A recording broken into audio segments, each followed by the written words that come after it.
It's time for today's Lucky Land horoscope with Victoria Cash. Life's gotten mundane, so shake up the daily routine and be adventurous with a trip to Lucky Land. You know what they say, your chance to win starts with a spin.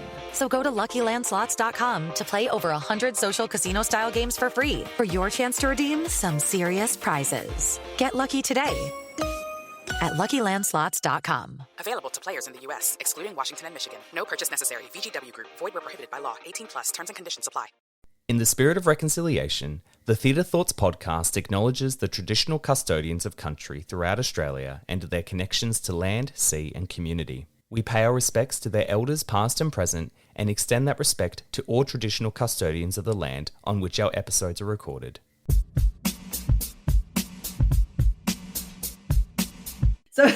So I'm the worst. I'm so sorry. For this. And I think the part of this is meant to be like quick questions, and instead you're going to get my analysis of why this is hard for me. Part of the problem is that once you work in theatre, you see so much stuff made by people you know, and so much stuff where what you're witnessing isn't just the production itself, which you might love, but you're pulling apart something in it that applies to your own work and trying to dig into that and go, what can I learn from this? So I don't have a favorite for any of your questions, but I have like answers for things I've loved and why.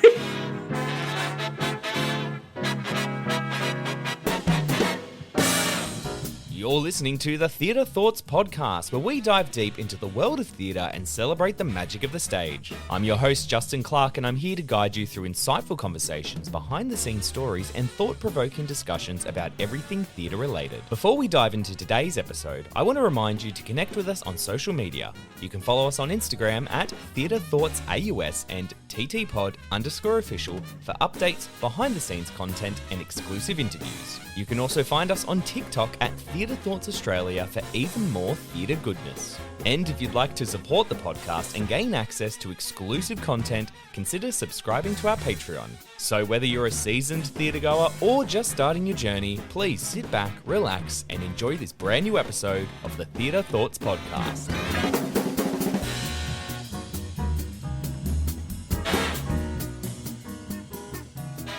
Welcome everyone to a brand new episode of the Theatre Thoughts podcast. Today I have a very special guest joining me. We have an independent artist and producer who's worked across theatre, comedy, musical theatre, cabaret and storytelling. They've toured extensively in Australia, New Zealand and the UK, curating events and cabaret nights and festivals, written plays for Belvoir St, including Blessed Union, which I loved seeing, published a book and completed a playwright fellowship. And she was most recently seen at the Sydney Writers' Festival discussing bringing plays from the stage to the page. It's Maeve Marsden. Welcome to the podcast. Hello. Finally, I'm thrilled to be here. Yeah, I'm excited. I'm thrilled to have you. This is this magical lag that we're talking about. We're like awkward people floating in a foyer waiting for the next person to talk. Oh my God, yeah. And you're just like, oh, are they talking? Am I talking? Who's next? Yeah. Well, thank you so much for jumping on and having a chat. We're talking about the Adelaide Cabaret Festival today and the performance that you're taking part in, which is Homage. And then obviously I'm just keen to hear more about yourself, really. The more I read about you, the more I go, I'd love to just pick your brain on all different things. Go for it. Well, I guess the first thing is to just introduce yourself, really, for those who don't really know your name or aren't familiar with your work. Give me a quick snapshot of who is Maeve Marsden. Who is? I mean, I wish that I was somebody who had a singular enough focus that I could just say, well, I'm a director or I'm a writer. I've always just followed things that interest me. So I tend to now just say I'm a theatre maker and producer. But as I was saying to you before we started recording, I'm now the director of a writers' festival, the Blue Mountains Writers' Festival. So, I mean, I guess broadly speaking, I make work with a view to reaching an audience. Like that is the best encapsulation that I can do. But basically I toured cabaret quite consistently for about a decade, small indie shows that we would take to fringe festivals in Australia and overseas and comedy festivals. And then eventually as profile grew, the bigger arts festivals. So toured a few different productions like that. I've produced a queer storytelling night called Queer Stories, which is probably what most people know me from because I've been doing that for 8 or 9 years, which does writers' festivals, but I also, especially prior to the pandemic, was doing it every month in multiple cities. So that's been a huge part of my life, is kind of queer storytelling, and big events for kind of community. But I've also done just 12 million little projects. As you say, I wrote a play for Belvoir, I directed a musical for the Hays, I edited a magazine for the ABC, I made a podcast with Google Creative Labs, centers women or queer voices, or it's inventive and often quite joyful. Like, I don't make super, super serious work or funny. Then I follow my nose, and that's how I make work. And it's been really beautiful. So yeah, I got to freelance making work and collaborating with people for about 10 years, and have just taken a job as the creative director of Varuna, the National Writers' House, which is a writers' residency in Katoomba, and the Blue Mountains Writers' Festival, but still freelancing. As you see, I can't stay away. So I'm like doing Homage for Adelaide Cabaret Festival. I go to Bundanon on the weekend for queer stories, like cannot stay away. I love that, because I've just recently sort of put my well, not even my feet, my head first into the freelancing world myself. So it's a bit of a journey. It's been a real shake up for me. Be like, go from like full time work to freelance work. Yeah. So now I'm just like, oh my god, what is this world? And it's like, I love that. I love that you're doing all these little things, because I really resonate with that. Yeah, though I remember a friend of mine, Ellie Baxter, said the thing about freelancing is you can always take a break, and you can never take a break. Yeah. That's like, I love that. That is perfect. Perfect. So good. But I think, when was the first time we met? It was either at Blessed Union, or it was at Into the Woods. It was one of the two. Into the Woods. I've been too anxious at Blessed Union to talk to anyone. We met at Into the Woods because I harassed you because I decided you looked like Dom Mercer from Belvoir. I was like, are you his brother? Because I have the kind of personality where I do that to people. It was such a funny night, because that's like, I think I just, like, Tim Minchin had just walked past me in the aisle, and he was like asking if the seat next to me was his seat, and I was like kind of being like, oh yeah, sure, Tim, you can sit there if you want. And then like afterwards, like, you were like, oh, do you know Dom Mercer? And I was like, what is going on? Why is everyone? I'm like, I'm pretty sure this is Maeve Marsden. Tim Minchin and Maeve Marsden. Yeah. I was like, I'm pretty sure that's Maeve Marsden, and who do I look like? And then you pointed like across the board, and I was like, oh, I think I do look like this guy. It was very funny. Anyway, so I met you then. I still try to get along to as many openings as I can, but I did have a toddler and moved to the Blue Mountains, so it becomes less easy than it used to be. Yeah, exactly. Well, before we go, I guess, too far into talking festivals and that, I'd love to pick your brains with our theatre thoughts questions, if you're up for it. Okay, cool. So they're kind of like off the top of your head sort of things, and then we'll pick them apart as we go. The first question is, what's been your favourite production you've seen recently? So I have a terrible thing with memory, which is like, if someone asks a question like that, I cannot think of a single production that I've seen. Like, my brain draws a blank. So I had to make a list, and then I get I find it really difficult to choose favorites. So then I get really anxious about choosing favorites. So I'm the worst. I'm so sorry. For this. And I think that part of this is meant to be like quick questions, and instead you're going to get my analysis of why this is hard for me. Part of the problem is that once you work in theatre, you see so much stuff made by people you know, and so much stuff where what you're witnessing isn't just the production itself, which you might love, but you're pulling apart something in it that applies to your own work, and trying to like dig into that and go, you know, what can I learn from this? So I don't have a favorite for any of your questions, but I have like answers for things I've loved and why. I'm the worst. Yes, let's go. I went to, at Sydney Festival, I went to Smashed, which is my collaborator Victoria Falconer's show.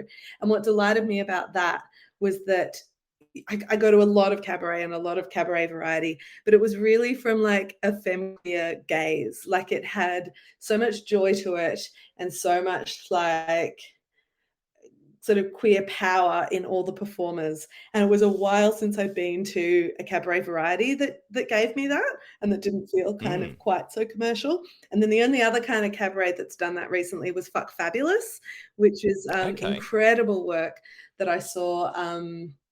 Gosh, that must have been pre-COVID. I think it was like the Mardi Gras before COVID, 2020.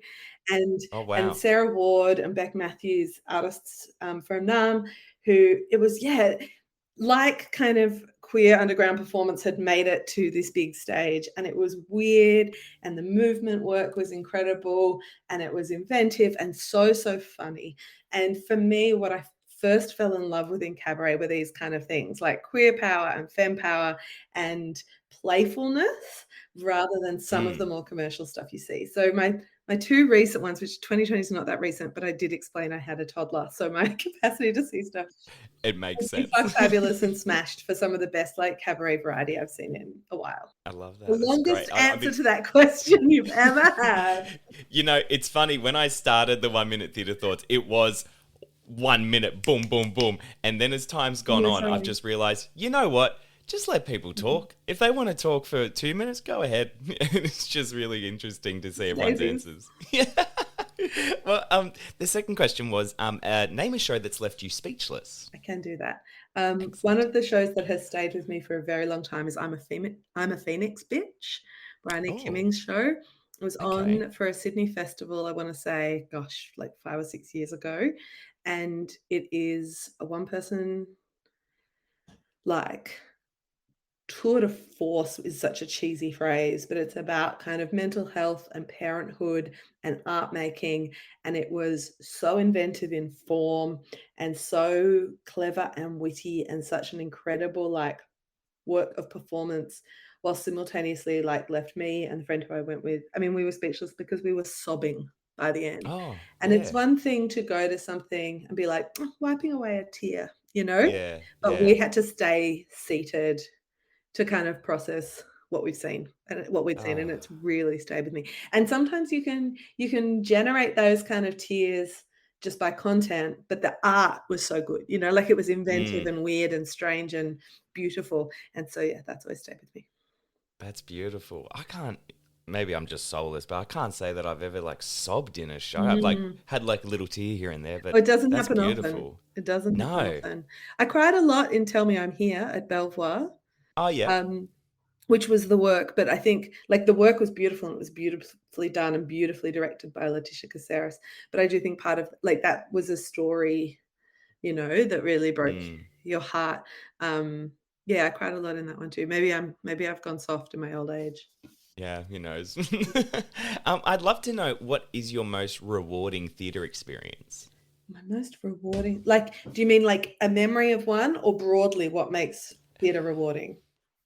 Probably like a memory of one, something that's really stood out as foundational really theatre memory. From like when I was younger was going to see Jeremy, what's his name? My brain has frozen on his name. Australian actor who played Cyrano at Sydney Theatre Company when I was a teenager. And when you're a teenager? When I was a teenager. And I went on like a school excursion. And during the production that I saw, a cockroach ran across the stage. Oh! And he was doing a monologue, and he managed to chase the cockroach whilst maintaining the monologue and stomp on it at a moment that in the text was triumphant. And I remember being like, that's theatre, baby. Like that doesn't, you know, and I remember maybe that's why I ended up doing cabaret, because that ability to like adapt and improvise and draw in your surroundings it's just stayed with me forever. And I'm yet to see Virginia Gay's Cyrano. I really want to see it. When is it coming to Sydney? Yeah. Isn't she taking it to Edinburgh this year? Yes, I know. Lucky. But I feel like she could chase a cockroach and stomp it at a moment of triumph. So easily. She is the natural person to inherit Cyrano as a result. That has stayed with me, like what, 25 years. It's incredible. It's just like those little things, isn't it? Just stay with you. It's my favorite part about theatre. And like no one else will get it, but like it'll stay with you. Yeah. And that's beautiful. Yeah. Well, then the last question I'd love to ask is, which production would you most want to see come to Australia? Oh, I didn't think of that. Oh, and I haven't even talked about some of my other favourites. I made a list of favourites. Oh, give me all your favourites. Oh, the all-time favourite production then. Give me that one. All-time favourite. Well, I don't know if I can never, ever choose an all-time favourite. That would be outrageous. But the other things that I put on my list when you said that you were asking these sort of questions is I will still retain the experience of seeing Second Woman by Nat Randall for a very, very long time. Did you see that one? No, I don't think I did. It was 24-hour performance where she played the same scene with 100 volunteer actors, men, over and over again. in this little box, and you could come at any point in the 24 hours. I think I ended up seeing about 6 hours.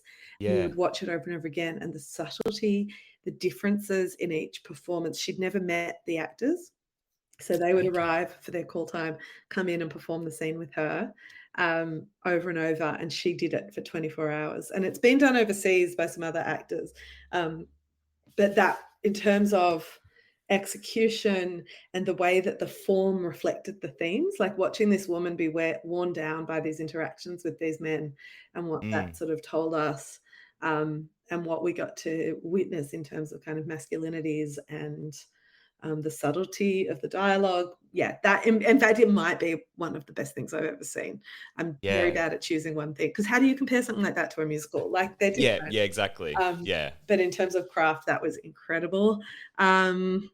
And then two things that have stayed with me for a really long time were two one-person shows at Belvoir a few years ago, which were on the same year. One was Random with Zara Newman in it, Okay. which Letty Caceres also directed, and one was My Urwai, Genoa Gila's one-person show. Okay. And they were both one person downstairs in that small space. And I remember coming out of each and feeling like, even though I hadn't seen a set, I knew where I was. Like, the whole time I could see the house that each of those actors was inhabiting, or the beach, or the place, and that they had each in their own way been so compelling. And I often find one woman shows a bit like ho-hum, but funnily enough, I've listed a number of them, Yeah. Yeah. because they really stick with me when one person can command like that. Yeah. Oh, it's a skill that I just like am always in awe of. It's incredible. And like you said, like how you can picture, like, what did I say at the start of the year? It was Shitty in 25A, and the third act of Shitty was a one person story. It was basically like a gothic horror sort of story, but I could see everything that was happening. Like, I saw the house, I saw these like mad deer that there was attacking them, and all these different things, and I was like, that's incredible. Yeah. So seeing an entire production is like insane. Yeah, and it's amazing you can do that. I love that downstairs Belvoir space. Like, I really love it. I love how Yeah, small it same. is. I love that you always feel slightly panicked that you're in a bomb shelter, but also on board for the show. Yeah, I'm all good to go. Yeah. Well, excellent. Well, thank you so much for answering those. I love, like I said, getting into the depths of theatre and getting that out of your mind. So what we'll do, I'm going to take a quick little ad break, and then we're going to come back and we'll talk about Homage and the Adelaide Cabaret. Okay, cool. Well, let's then jump back and we'll talk about the Adelaide Cabaret, which is coming to Adelaide in June, 17th to the 22nd of June, headed, of course, by the one and only Miss Virginia Gay, is heading the cabaret, which could not have chosen a better person for the year, to be honest. Perfect, yeah, truly perfect. And you're performing Homage at the cabaret this year. And I think you're doing other stuff as well. You're not just doing Homage. No, I'm just going down for Homage. Oh, you are doing Homage. Sorry, Homage. Either works. Yeah. No, I'm just going down for Homage. I will end up, no doubt, wandering over to Trevor's piano bar and singing some show tunes, and going into Vicky's late night show and forcing her to let me do a spot. Like, once you're there, you always end up doing 12 million other things. But no, Homage is just a one lineup show on one afternoon that we're doing in the Dunstan Playhouse. And so it's myself and Victoria Falconer hosting. Oh, lovely. And it's all LGBTQI plus artists performing covers, or, in cabaret, there are always reinventions, of their favorite queer artists. So we've each taken songs that mean something to us by queer artists, queer ones, not icons. So it's not like Kylie and, Okay. Yeah. and Cher. It's like Tracy Chapman and of course, every other queer artist has fallen out of my head. Who's everyone singing? Oh, we've got some Scissor Sisters. We've got Kim Petras. We've got, Tracy Chapman. We've got the strangest mashup that Vicky's going to do that people will be shocked and delighted by. And so, but we're all on stage together. So we kind of build it. It's a lineup show, but it's also we're all in on each other and singing backing vocals. And we've got Queen Kong, Brenda McLean, Malika and Falme, Virginia Gay's bound to pop up and sing something. And of course, beautiful Mama Alto is coming across from Nam. And so, so that'll be a really lovely show. I love the Adelaide Cabaret Festival. This is my third time and I just love it. It's Is it? yeah. I'm really guilty. I don't like saying this, but I've never been to Adelaide or to any of the festivals down there, and I feel very bad and like a bad theatre going person. And you Awful. call I know, yourself I know. theatre thought. I know, and I was gonna go this year, but I couldn't line everything up, so I Look, feel it's like a bad expensive. person. Adelaide is just a phenomenon. Audiences there are different because of that festival culture. Audiences will show up for artists, comedians they do not know in a way that I've not seen in any other city. Even Really? Melbourne in the Comedy Festival, it's not fringe, obviously. But even then, I always get audiences in Adelaide that are different kind of demographically from everywhere else.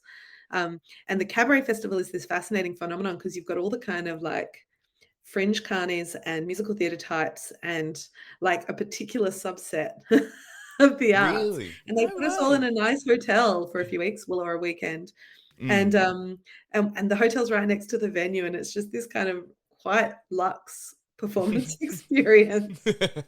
Um, and everyone stays up at like when I went last time, we all were around the like piano in the hotel bar, like singing until like 4 a.m. And Oh, then a bunch of us last time I was there, like as an artist, it's a really joyful experience. It was like yeah. Bridie Connell and Lou Wall and like a mixed bag of Oh. like comedians and performers, Johnny, Arnie Johnny, and we decided we were going to stage a photo shoot in the hotel, and we all got dressed up like either 80s businessmen or their wives and did our full cabaret face and put on white dressing gowns and ran around the hotel staging photo shoots of us like drinking champagne in the gym and lying on the staircase and like in the shower and spent hours being hideously irritating theatre kids in costume for no reason except our own pleasure.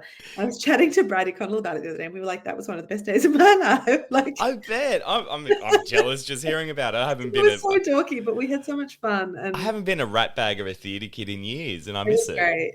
I mean, you're not in the arts for the money. You've got to be in it for the absolutely absurd joy. Yeah, exactly. At least you can say you lived, hey? Yeah. I think with Homage as well, you am I correct in saying that you did it at the Hayes recently? Yeah, yeah, So that's right. Homage is a concept that's had a weird life. Like it originated, I want to say 12 years ago with a beautiful guy called Brett Miller, who now lives in New York. And we produced it, and it was kind of his baby, and we produced it together with a lineup in like a little theater in Marrickville, Sidetrack. Mm. And then years passed, and a while later, I got back in touch with him and said, "I love doing that. Do you mind if I keep doing it?" And I did one at the Factory in 2018 with a brilliant lineup, and we packed the Factory out. So like what 450 or something, big beautiful show. And then I did one for Mardi Gras a couple of years later because it's a big piece because you're kind of rearranging songs for a really big lineup. There's a band. So you can't sort of just produce it all the time. And then there was a pause, and the Hayes put it on for Mardi Gras this year. So we did a kind of pared back version at the Hayes with just piano. Though when it's Vicky Falconer, it's piano, Ah, accordion, yeah. violins. I got my violin out for the first time in 8 years. Um, Amazing. and played with Vicky. And so that was a really beautiful show. And I had pitched it to Adelaide. So we'll revive it there. So it's one of those things that's a really beautiful show when I can bring the pieces together for it to happen. And it's a Mm. really nice combination of queer storytelling because everybody talks about the songs they've chosen, and obviously music, which is the other part of my love and life. Yeah. I've recently had the pleasure of talking to Victoria Falconer and Mm. just like, because I've been like obviously very aware of how amazingly talented she is in like It's ridiculous. one finger.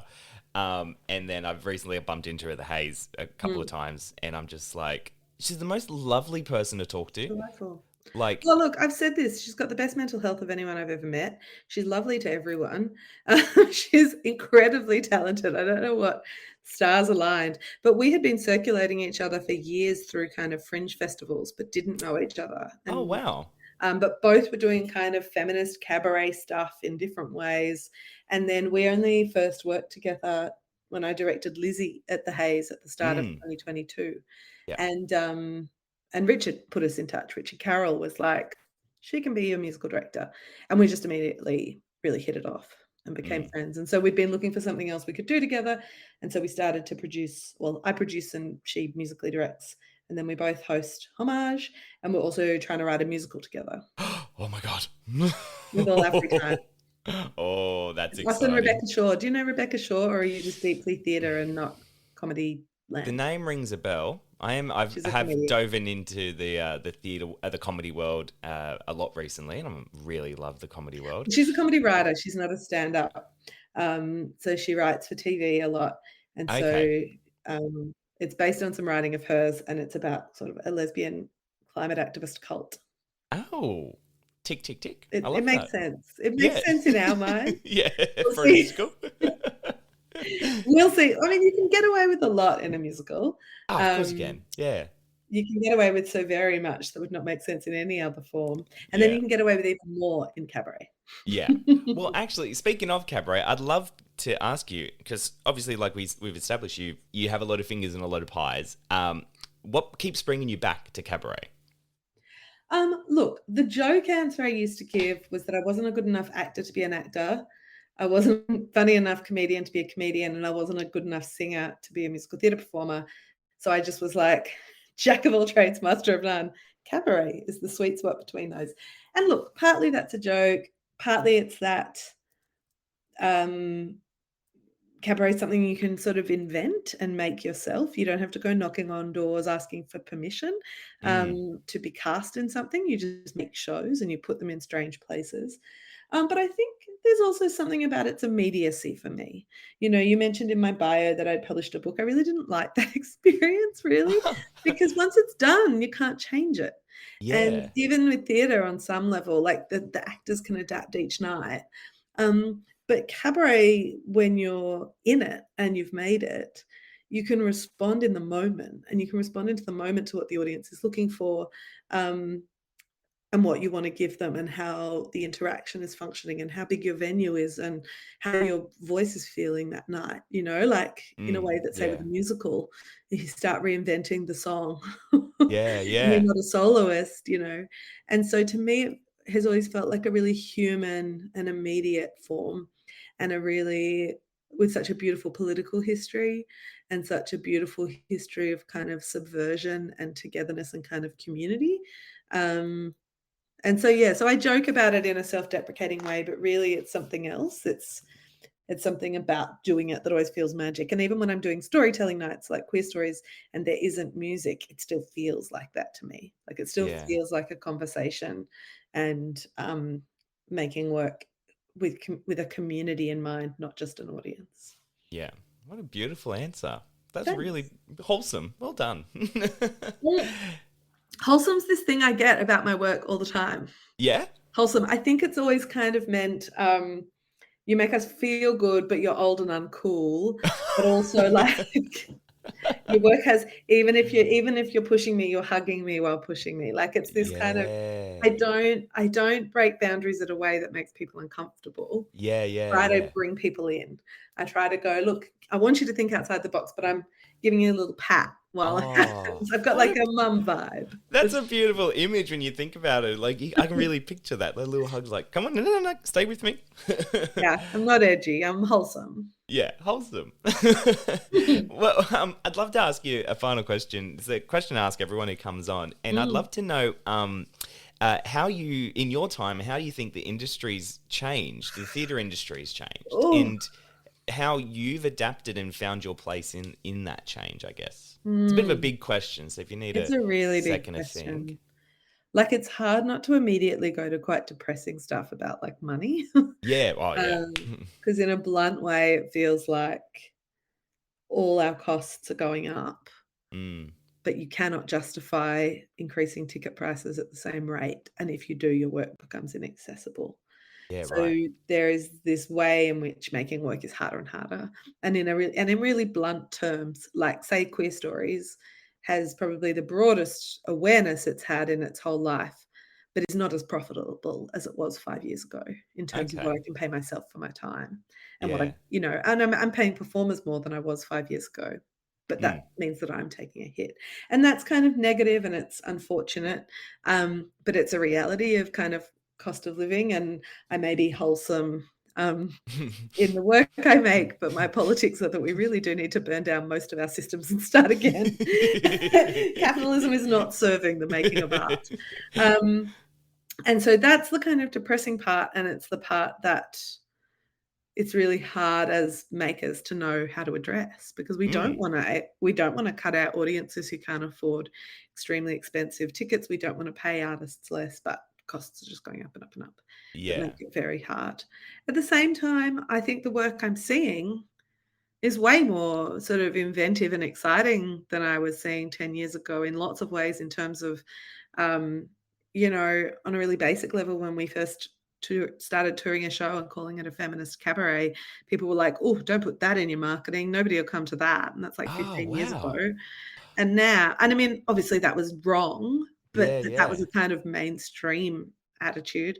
And that would Mm. never happen now. They're like, which box can we tick, friend? Yeah. Which has its own problems. Like, box ticking diversity and inclusion stuff is its own complicated phenomenon that cannot be answered in a single podcast. Oh, no way. No. That's But no I am series. thrilled. I am thrilled to see stories making it to the stage from artists who would not have had a platform 15 years ago, who just wouldn't have. Yeah. And I'm glad that some of the shows I made are probably outdated politically. Yeah, right. Okay. Even we were touring, Libby Wood and I toured a show called Mother's Ruin, a cabaret about the history of gin, for 5 years. That was really a big successful project for us. And our follow-up was called Fat Musicals, and it didn't get to tour much after 2020 because 2020 happened. But we did Adelaide Cabaret Festival and Darlinghurst Theatre, and we went to Hobart with it.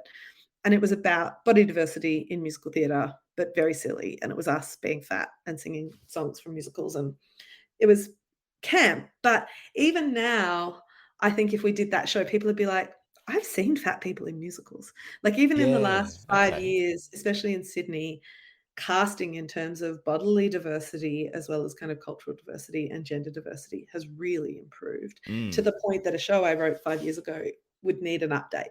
Yeah, right. So that we didn't just look like we were whinging, Yeah. Yeah, I So there's getcha. exciting stuff too, like the money stuff's hard, but I think that the industry is becoming better around who gets to have a voice and who gets to be on stage. And as your career develops, what's been really beautiful is finding community within theatre. I 15 years ago would go to foyers and artist bars and feel really alienated and nervous, and like I didn't know anyone. But at a certain point, the industry becomes your social world, Yeah. and you start to know people, and that means you get a different degree of emotional support when things are hard, and you make connections and you make friendships. Like I said, Vicky Falconer is now a really dear friend, not just a collaborator, and there's been countless experiences like that, that I think career progression isn't just about opportunity. Like, artists also are functioning within a workplace and a community. Yeah. And the beauty of your career progressing is finding your home in that community and that workspace, and finding out how you support others and how they support you. And so I'm not making as much work as I was before, but I'm happier as an artist with the projects that I'm doing than I was 15 years ago. I think sorry, this is feeling a bit reflective this evening. No, it's beautiful. It was really nice, especially that last thing you said, because I love going to the Haze, because I think something, and I really reflected on it last night. Last night I went to see Ride the Cyclone, which was amazing performance, and I really reflected on it because when I was in the foyer, I knew so many people, and it was through my side of the Theatre Thoughts reviewing. I knew fellow reviewers, but then there were fellow podcasters there. I was having a chat with them, but then fellow guests that I had on the podcast, because Mel O'Brien and Sam Andrew were there. I had them on the podcast, and then so a load of Victoria Falconer, and I was just like, oh, I've really sort of made little connections, and I had this little inward reflection that I was quite proud of. It took a long time to get there, but it's one of those, like you said, those moments of connection. Yeah, and I mean the fact that the arts is an industry, and the fact that we function under capitalism, means that so much of the discussion is around the bums on seats and is around how we make that work. And there's a whole separate conversation about making our workplaces safer, and and that's one piece. But I think that unfortunately those pressures mean we forget we're functioning in a community, and we forget that we are building homes for people and dorky theatre kids to make photo shoots at Intercontinental in Adelaide, dressing gowns. Like that that this is people finding their place in the world as well. And if we can make that industry ideally economically viable, but also socially viable and also welcoming to people so they find their place in it, that's really the goal. Yeah. Because otherwise, what are we doing? Yeah, exactly. What are we doing it for? It's good. Well, Maeve, thank you so much for jumping on and having a chat with me. I've absolutely adored this. I'm glad we could finally line it up. But I'm so excited for you to debut. I'm going to say it right this time, to debut Homage at the Adelaide Festival. Yeah, Adelaide Cabaret Festival, I should say. Get it right. But thank you so much for giving me your time. My pleasure. Thanks for having me. A massive thank you to Maeve Marsden for joining us as our very special guest on this week's episode. The Adelaide Cabaret Festival is now running until the 22nd of June. Get the full program and book your tickets at cabaret.adelaidefestivalcentre.com.au. Maeve Marsden's Homage is playing on the 16th of June at the Dunstan Playhouse. Head to the Adelaide Cabaret Festival's website or follow the link in this episode's description. This episode was produced by Echidna Audio. Follow them on Instagram at Echidna Audio for all their audio services. Once again, if you enjoyed our podcast, leave us a review wherever you get your podcasts and head to the link in this episode's description for our Instagram account, TikTok, YouTube, and Patreon. My name's Justin Clark, and I'll see you next time here on the Theatre Thoughts Podcast.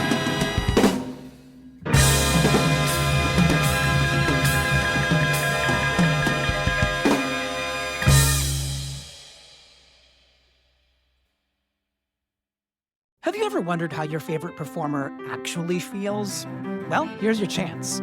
Welcome to The Quiet Part Out Loud with me, Bobby Steggert, Broadway actor and now a therapist to a whole host of Broadway creatives. Part interview, part therapy, this is not your typical podcast. We'll go right to the heart of things with some of your favorite artists, what they still struggle with, what lessons they've learned, what they haven't figured out yet. There's enormous power in saying the quiet part out loud. Are you listening? Hey guys, it is Ryan. I'm not sure if you know this about me, but I'm a bit of a fun fanatic when I can. I like to work, but I like fun too. It's a thing. And now the truth is out there. I can tell you about my favorite place to have fun. Chumba Casino. They have hundreds of social casino style games to choose from with new games released each week. You can play for free anytime, anywhere. And each day brings a new chance to collect daily bonuses. So join me in the fun. Sign up now at ChumbaCasino.com. No purchase necessary. VGW Group. Void where prohibited by law. See terms and conditions. 18+.